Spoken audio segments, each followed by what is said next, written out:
I was in a communication course yesterday for 10 hours, and I will be again today for another 10 hours. And I got represenced to eliminating pollution in our conversations, those with ourselves and those with others. Now, invalidation is a really big one where we pollute our conversation with ourselves and with others. We can invalidate others quite easily, especially when we're driven by a decision made a long time ago that we're not enough, and where we have all this proof in the world where we're some form of I'm not enough.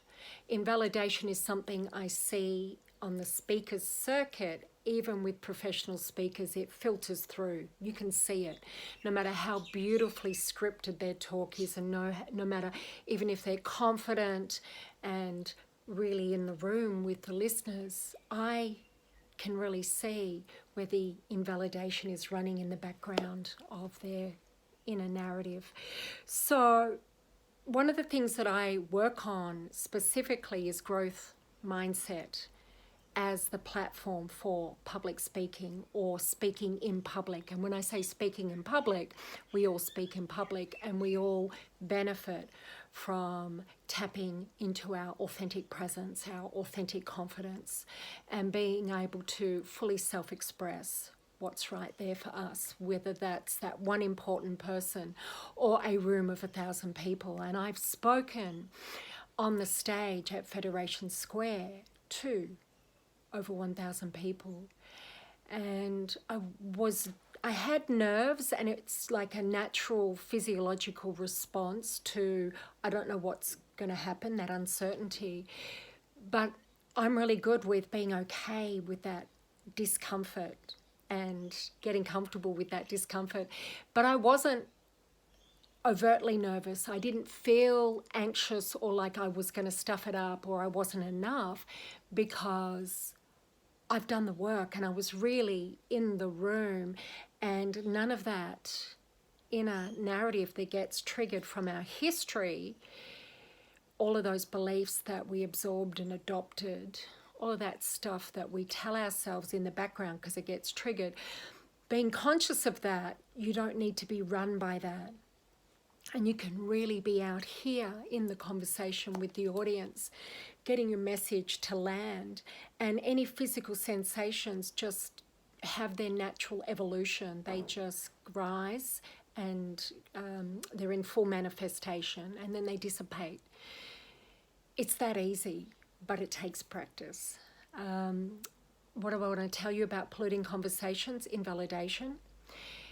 Things like if you feel any resistance, if you feel any sort of like pressure or command or demand on yourself, that is in fact your critical mind. That is in fact all of that, what you can and can't do, should and shouldn't do, what's possible, not possible for you, from that critical mind, all the information, all the conditioning or programming or whatever you want to call it, that you've adopted as if it's true. All of that stuff around I'm not enough, I don't have what it takes, people aren't going to be interested, English is not my first language, I'm a female, or I'm quiet, I'm not your typical speaker, or whatever it is for you. You'll start to see it. You don't need to look for it. It will come up for you when you be the observer. Anyway, polluting your conversation is anything that feels mentally uncomfortable. So it's like a command or a demand or pressure or overwhelm or anxiety, persistent, and any form of invalidation, arguing with yourself, trying to prove yourself, like trying to talk yourself into feeling good. All of that is polluted conversation, and you simply just need to quiet it down, meaning shift it out of the way. And for those of you who've been in my workshops, swipe left like Tinder. You don't have to have used Tinder to know what this analogy means. It just means I am not buying into that. That's not my type of conversation. That is not my type of conversation. What's truer than that? And you look for where you want to sit in the conversation and where you want to take yourself into your future timeline, so that you are the one creating healthy inner narratives for yourself. Instead of buying into or being triggered by and not even being aware of those polluted conversations, those unhealthy, what I call through the She Talks platform is unresourceful conversations. I don't even like to call it a polluted conversation or unhealthy one, because then that's where the focus is. It's a bit more sort of emphasis or significance, isn't it? So I like to say, swipe left on those unresourceful conversations. Tell yourself that I don't entertain anymore. I don't come from that. That's an old paradigm. What's truer than that? What's the truth that I choose to create, to tap into, to expand my potential, to generate? All right. Have a wonderful weekend. I can't wait to see you in the groups. For those of you who are in the private virtual lounge, as I put a lot of information in this weekend. I used to do it the other way around. I used to give you a lot of information during the week because I wanted to let you be free on the weekend. And the feedback I got is it's better if I give you all of the resources, tools and trainings on the weekend, because then mostly you do have free time and then you can pick up on it during the week. So that's what I've done. I've popped in some resources this weekend into the private groups, which are the Confident Speaker for those of you who've been to the Confident Speaker workshop, the Credible Speaker for those of you who've been to the Credible Speaker workshop, and then for those of you enrolled in the morning and evening mindset, the 63-day challenge. I am so proud of that program. The results are beyond remarkable. What people are transforming in their lives, completely transforming. All of that sabotage, just completely cleaning it up and getting it out of the way, and producing the life that they love, just like that. Just like that, they're being successful in their life.